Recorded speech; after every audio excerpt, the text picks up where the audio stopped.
Welcome to Student Success for Higher Learning, Libs 1540 or Libs 1810, Chapter 4. Chapter 4 is discussing listening, taking notes, and remembering. Listening in class and taking notes are two extremely important skills to master while you are in college.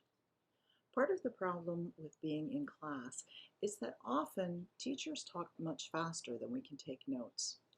So I'm going to give you some tips about how to listen effectively and how to take notes, and then how to remember what it is that you've learned. So our objectives for this lesson are following through the learning cycle, learning to listen actively, learning to take effective notes, understanding how our memory works, and also learning memory building techniques that will help us memorize the information that we've learned in class. So when you're in college, there are certain expectations, as I've mentioned in other lectures. So one of the things to remember is that the academic success and lack of it, or success, means that you have to do a lot of the work. You have to understand the material. You have to be in class. And remember, like I said about reading, for every hour that you're in class, you should plan on doing a minimum of 1 hour outside class. So if you have a 3-hour class, then you should look at having 3 hours of extra work each week. So grades also depend on getting assignments and projects done on time. So again, this is where reading skills come in, listening skills come in, because professors will tell you what is expected of you. And you also need to take effective notes and remember what you need to do and when you need to do it. So time management is crucial. And again, this is where you can go back to your semester schedule so that you can remember exactly what it is that you had to do and when. So when we look at the learning cycle, again, the learning cycle is extremely important. Now, I do apologize because the review part got cut off when I was making the slides. But the first important point is to prepare. So again, you want to read before class. You either want to read the PowerPoint slides or read the chapter.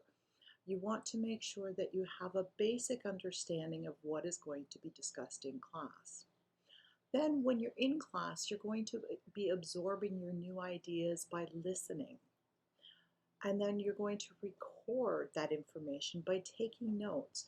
And taking notes by hand with a pen or pencil and a piece of paper has actually been shown by researchers to help improve our memory. Then, of course, after class, you're going to review what you've learned and apply it to what it is that are the objectives for that class. And again, the cycle continues. So you're going to prepare for the next week. Again, you're going to review your notes. You're going to read for the coming class. And the cycle continues. Now, before you go to class, mentally preparing is extremely important. And this is really important at this point in time when we're doing things remotely. So you want to be able to get yourself prepared mentally and be ready to sit and listen. So there's some things that you need to think about. So what do you want to get out of the class? What is it that you want? Also, what are the main ideas that the class will cover? So again, you can get this by looking at the PowerPoint slides or looking at your textbook, reading through the table of contents. And the last thing is, how will today's class help me do better in the course? So coming to class with this mindset will help you be ready to sit and take notes. Now, mentally preparing is one thing, but you also need to physically prepare for class. Sitting in class and listening to a lecture is tiring. We're using our brain. And some people will dismiss using our brain as very easy. So if someone is working in a physical occupation and you tell them you're tired after being in class all day, they might not be sympathetic. However, you do need to remember that going to class can be physically tiring. So you want to make sure that you get enough sleep. Now, the optimum amount of sleep that you should get is 8 hours a night. This is not always easy, so if you can't get it, don't worry too much about it, but aim for 8 hours of sleep a night. The other thing is to eat well, and especially before you have a test. Don't have a heavy meal, but make sure you get lots of protein and you get lots of fluids. The other thing is to bring all the materials you need. So if you're listening to this lecture online, make sure that you have your notebook, your pencils, your pens, your textbooks, your laptop if you're going to use it, or a tablet. So you want to make sure you have all your supplies ready. The next thing is being punctual or being on time or being early and getting yourself organized. So what a lot of students will do, a lot of successful students, is they will get to class about 5 minutes ahead of time, choose an area or a spot that they really like, and then put out their textbooks, their notebooks, get their pens and pencils ready. Some students also use their cell phones to take pictures of what the teacher has written on the board, and that's fine. And you also want to make sure that you clear away distractions. So if you are a person that gets distracted by text messages or by phone calls, put your phone on silent or block your messages. Put your phone on do not disturb. Try to avoid going on social media and answering the phone, because these things are distractions. And as we mentioned before, this is called multitasking. And when you're learning new material, you can't afford to be distracted, because the distraction will interfere with what you hear and what you remember. So just as we had active reading, we also have active listening. Passive listening is what we do when we're watching television or we're watching a video. We don't sit and we take notes. So principles of active listening involve focusing on what is being said. So what are the key points? The next part is repeating what you've just heard. So if there's a point that you don't understand, you can repeat it and then ask for confirmation that what you've heard is correct. So if you don't understand, don't hesitate to ask the teacher to repeat what he or she has said. Remember, if you're hesitant about asking questions in class, there are probably other people in class that have the same questions as you do. And again, you can ask the speaker to expand on an idea or to clarify an idea, especially if there's new vocabulary. And don't worry about not understanding, because even in your regular programs, don't forget that there's a lot of new vocabulary that you're going to be learning, and even the other students might not understand it. So you can ask the teacher for a definition or a further explanation. Also, when you're in class and you're physically there with the teacher, look for nonverbal signals such as facial expressions, body movements, gestures, because these will help you understand what is important. And the last thing is to listen for requests from your teacher or your instructor, because often when teachers are lecturing, they will intersperse their lectures with questions or requests and ask you to clarify whether you understand or not.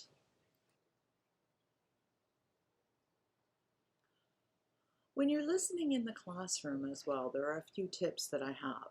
So you want to get your mind in the right space. So again, look over the previous class's notes if you are able to between classes or even the night before.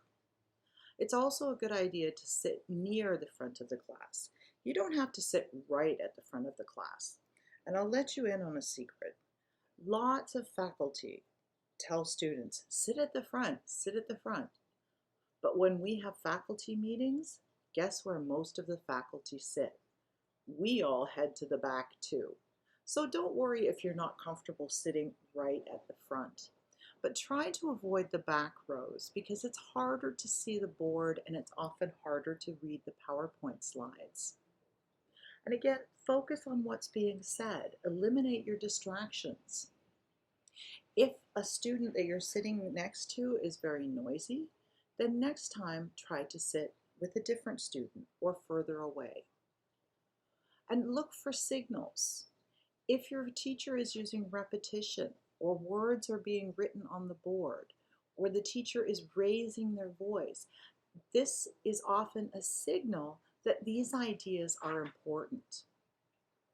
You also need to remember too that everything written in the textbook is not necessarily what the faculty members consider important.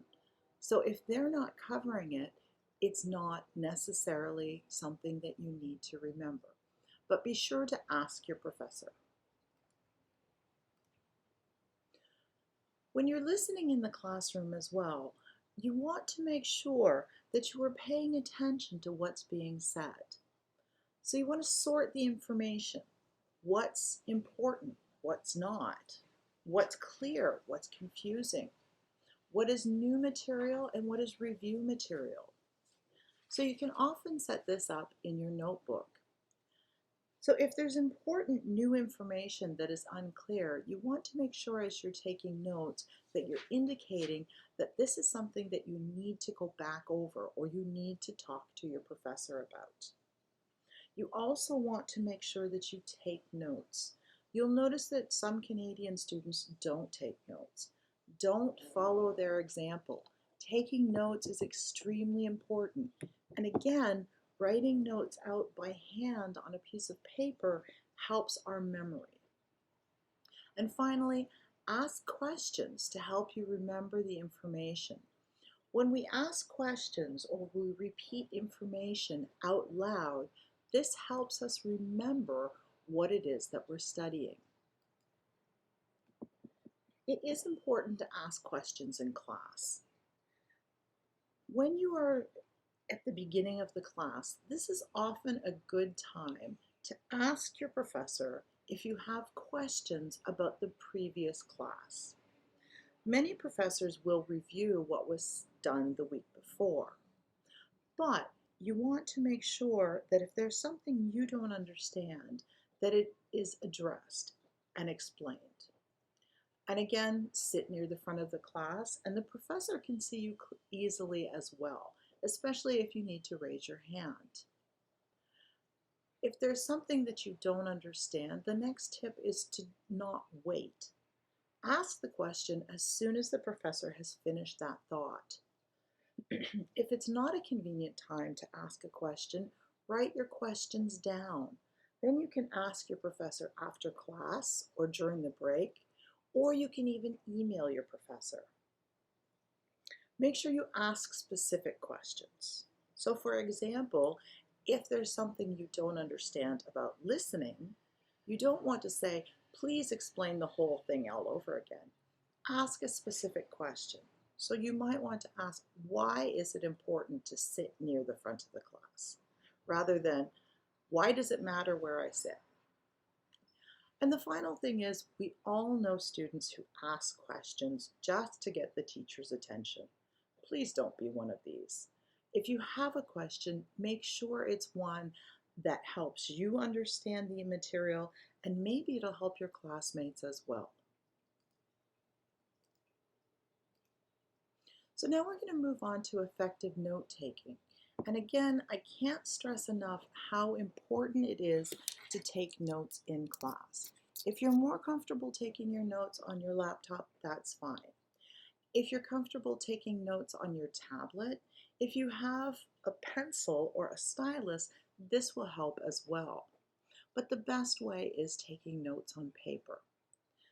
And taking notes helps you stay focused and helps you listen. Taking notes also allows you to go back after class and test your understanding of the material. It helps you remember the material better when you write down key ideas. And in a moment, I'll show you different note-taking methods. Taking notes also gives you an idea of what the professor thinks is important in that day's lecture. And finally, taking notes also helps you create your ultimate study guide. And we will be talking about studying for tests later in the semester. So as I said, we're going to talk about note-taking methods, and I do have slides with examples, and I've also provided templates in the eConestoga Week 5 section. There are 4 basic methods. The first one is lists, the second is outlines, the third is concept maps, and the fourth is the Cornell T method. So when you're making lists, you sit at the beginning of class and you take notes and you have each topic listed. So for example, if you're talking about listening, that will be your topic, and then you will have the lists of the points that the professor thinks are important. It basically is just taking notes as the information comes along.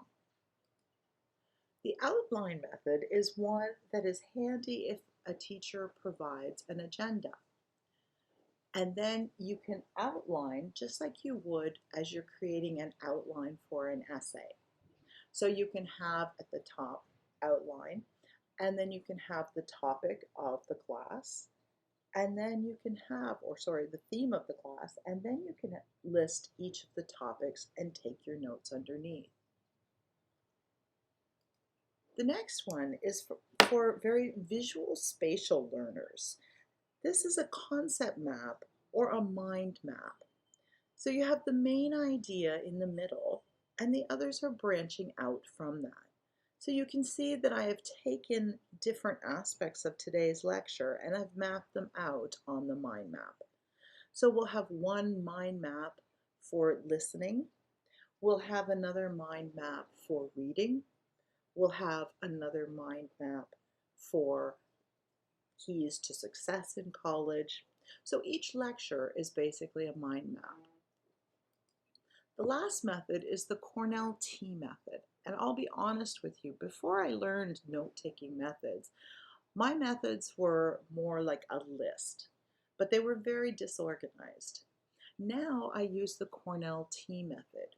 And as you can see, the paper looks like a T. So at the top you have the date and the topic of the lecture. On the left-hand side, you create a margin, and here you put the keywords, the terms, and the definitions, and you take your notes. At the end of the lecture, you then create another small section in your paper, and you can do a summary of what you have learned that day. There are some tips when you are taking notes, and the first one, of course, is be prepared. Just like when you come to class being prepared, you need your notebooks, you need your pens and pencils. If you're using a laptop, make sure it's fully charged or sit near a plug so that you don't run out of battery. If you're using a stylus, you want to make sure that it's fully charged. Now the next tip is to write only on one side of the paper. This makes it easy for you on the other side to write down questions you might have so that you can do further research on your own. It gives you a place to expand on ideas that you didn't understand. And you can use it also for creating mind maps. So if you use the list method or the outline method and you like to use mind maps, you can go back and on the other side of the paper create mind maps based on the lecture. You also want to make sure that you've got the numbers on the top of the pages, the notes, and that you label the pages so that it's easy to stay organized. If you are using a laptop, you want to make sure that you can see your professor and the board over your screen, so don't slouch behind your laptop. The next one is very important. The average person speaks about 150 words a minute. So in a 50-minute lecture, you're hearing about 7,500 words. There is no way we can write that many words down. So you don't want to write everything down. You might just want to write key words. You don't need to worry about writing words like the and. You can help yourself by learning some shorthand or creating your own shorthand. But you do want to make sure that anything the professor writes on the board, you copy that in your notes. Because even though most of us use PowerPoints, we do also write key points or illustrations on the board for you. So you want to make sure that you have those in your notes. And when you're taking notes, you want to leave space between ideas. Again, this helps with organization, but it also helps you understand where an idea starts and ends. You can use signals and abbreviations. So if there's something you don't understand, you can write a question mark beside it or put a star beside it if it's an extremely important thing. Abbreviations, so instead of writing and, use the and sign. You also want to make sure that you're keeping your thoughts and ideas separate from your lecture notes. One easy way to do this is using different colored pens. So your lecture notes can be blue, and then any questions that you have could be red or green. You can create a symbol to use too when you fall behind. One of the easiest symbols that I find is dot, dot, dot. Then after class, get together with another student and see if they got those ideas down. Or again, talk to your professor after class or during break and see if you can get that additional information recorded. Reviewing your notes is extremely important as well. Now, they say that the best time to review notes is right after class or as soon as possible. However, after a 3-hour class, who wants to sit and review? So it's generally a good idea to review the same day, especially if you have that class a couple of times a week. If you only have a class once a week, it might be an idea to review the night before, the day before, or even 2 days before. But you do want to review your notes because this keeps the information in your mind, in your memory. They say that it takes the average person about 2 weeks of being exposed to the same ideas for that idea and information to stay in your long-term memory. And finally, you can write a summary of the main ideas in your own words. And again, this will help you remember the information. With your notes, it's important to keep them organized as well. I often use different binders for different subjects, but you can also use dividers for different subjects. Now, I don't like to carry a lot of things around, so what I will do is I will leave my binders at home, but I will bring the previous lecture's notes with me, as well as blank paper. And then when I go home, I put those into my binder. So you want to keep your notes organized according to subject. You also want to spend some time linking the information from your various notes and looking for themes.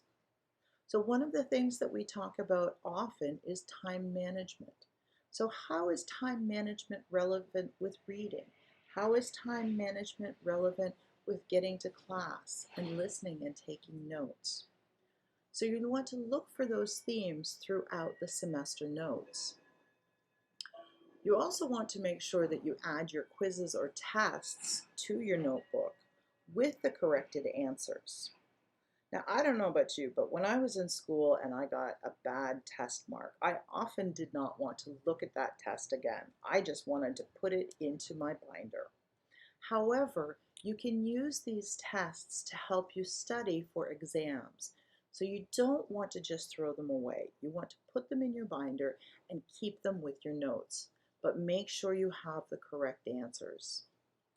And finally, revising your notes is also important to help you make sure that you clearly understand ideas, because again, you're going to use your notes for your study guide. Now, after the course is over, there are many classes that you will take that you don't need to keep your notes. But For programs, it's often important to keep your notes for different courses. So when I was in university, I had a course about grammar.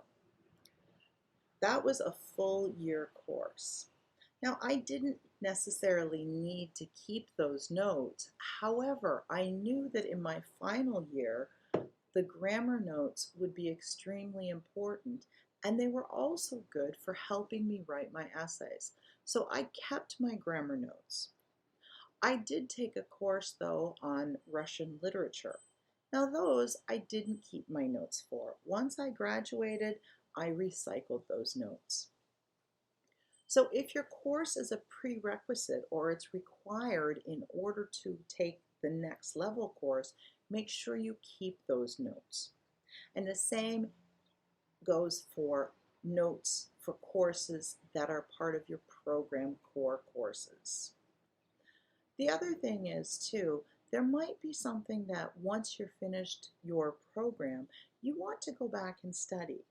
The joys today of having the internet means that we can actually go back and study something when we have free time. You don't have free time in college. Let's face it, you're really, really busy. So if you keep your notes, you've got something to go and start with once you're finished and you want to explore that topic further. For example, when I was in university, I took a course on the psychology of consciousness and perception. I kept my notes, and to this day, this is a program of study that I'm very, very interested in. So I often go back to the books that I read and the notes that I've read, and I do further research on the internet. So you never know. I graduated in 1990 with my BA, and it's now what year? I'm still studying this information. I'm not an expert, but I find it interesting, and my notes help me. The final part that we're going to discuss is memorization and learning. So again, as I mentioned, the average person speaks 100 to 150 words a minute. There's no way in a 50-minute lecture we can memorize 7,500 words. So you need to remember the key words and ideas, not all the words. And the key words and ideas are what you need to memorize.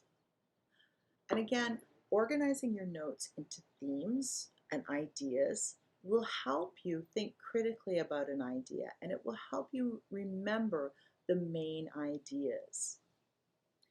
So memorization isn't the key to success, but it helps you keep those ideas in your brain.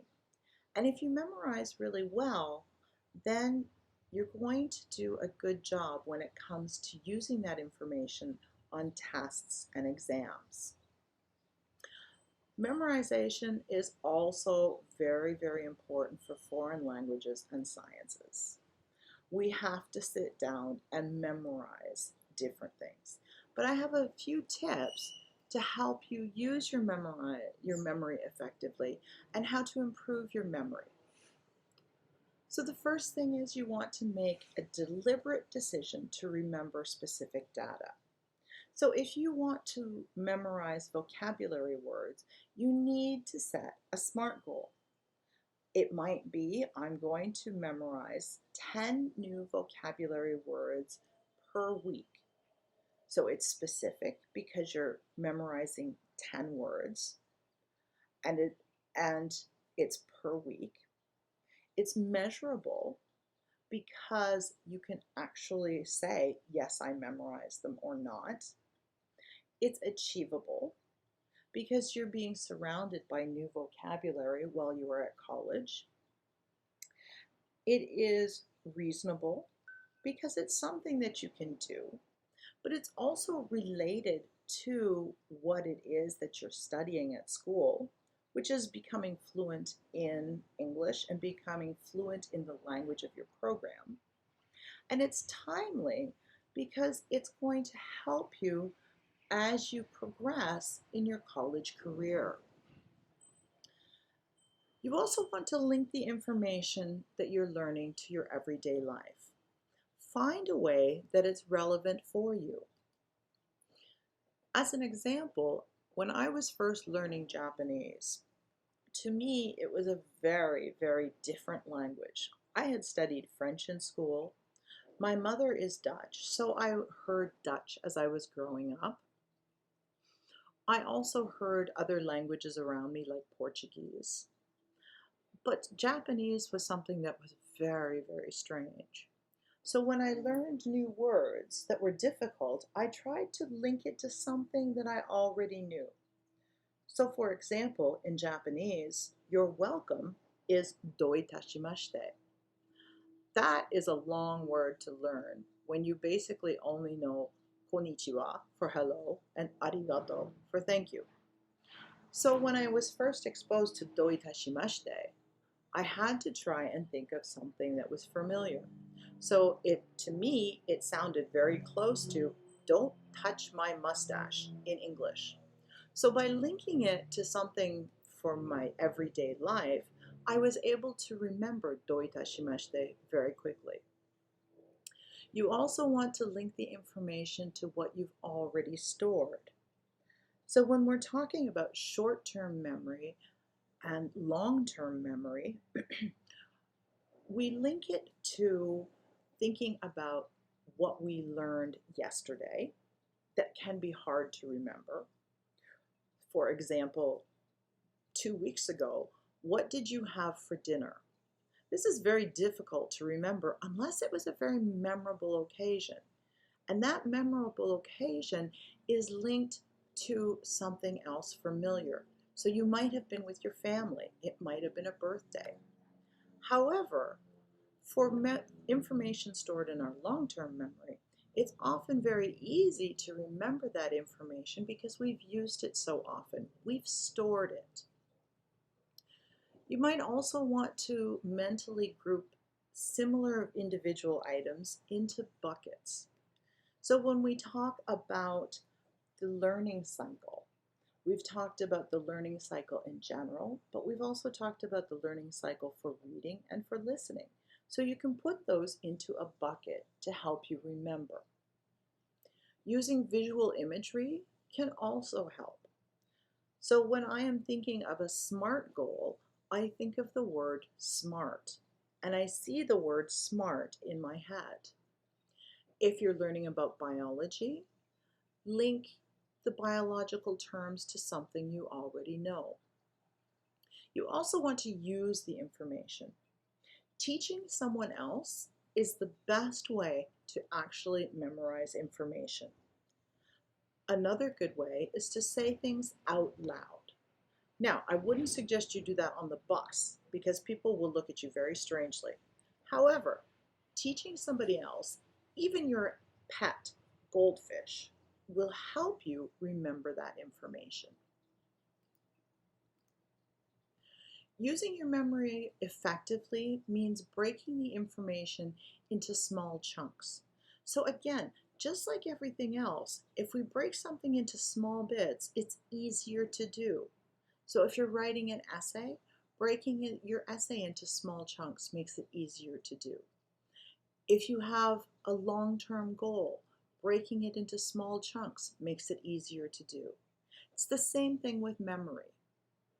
You also want to work from the general to the specific. So if we're talking about setting goals, a general goal is what we want to achieve. Breaking it into short-term and long-term goals helps us. Going down to a SMART goal makes it even more efficient. And just like listening, you want to eliminate distractions. Don't try to memorize as you're talking on the phone or texting someone or playing a game or watching YouTube videos. Of course, the next one is to repeat the information as often as possible. Repeating that information puts it into our long-term memory, and when something is in our long-term memory, it is less affected by stress. So when we're taking a test, if something's in our long-term memory, we're going to remember it much, much better. Also, test your memory often. Going back and reviewing your notes is a great way to test your memory. If there's new vocabulary, do you understand what it means? If there's a new key concept, do you understand what it means? Do you remember what it means? And finally, you can use location to help you remember. So you picture where you were sitting. So remember I talked about a memorable dinner 2 weeks ago? Can you remember where you were? Can you remember who you were with? If it wasn't memorable, it's often difficult to remember who you were with, what you ate, what time you sat down, where you ate. So using location can help us remember. And the really nice thing is too, at college, most of the time tests and quizzes are written in the same class where you learn that information. And we're much better at performing well on a test or a quiz when we're in the same room. And finally, the last thing you can do is use mnemonics. When you're pronouncing this word, remember that the M at the beginning is silent.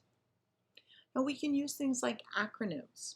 So we use the letters of the different idea to make a specific word. So the SMART goals, specific, measurable, etc. Another example is using the word homes to remember the Great Lakes. So it's Huron, O is Ontario, M is Michigan, E is Erie, and S is Superior. You can also create word puzzles.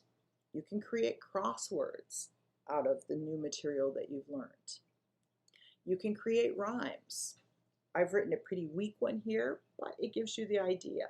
In order to get to class, I need to be fast in the morning. And if you have a musical rhythmic intelligence, you can write short songs about the information. So to recap, for listening, the chapter takeaways that I want you to remember is that learning involves preparing, absorbing, recording, and reviewing. And you want to make sure that you are the one taking responsibility for your learning. So you want to go back and make sure you're covering all 4 aspects of the learning cycle. You also want to remember that listening to lectures means that you're going to be doing a lot of writing, but there's not going to be a lot of talking. Prepare physically and prepare mentally. You also want to make sure that you complete all assignments and readings before class so that you're familiar with the information that you're hearing, and you want to think critically about what you're hearing. For note-taking, remember there are 4 different methods, or 4 main methods: the lists, the outlines, the concept maps, and the Cornell T system. Try these out and use which works best for you. You also want to make sure when you're listening that you're paying attention to key words or central ideas or the main ideas. Anything that your professor writes on the board, you need to write on the board. And then don't forget to review your notes as soon as possible after class. And finally, in terms of memory, remember that the more we work on memorizing, the longer something stays in our long-term memory. So the better we're able to remember it. So you want to create links between the information you know and the information you've learned, and you want to repeat that information often. You can link information into real life and group that information into buckets. And finally, use that information. The more you use it, the better it stays in your memory and the better it goes into your long-term memory. And so that's it for Chapter 4. I hope you have gotten some new information from this, and I wish you well trying out the note-taking.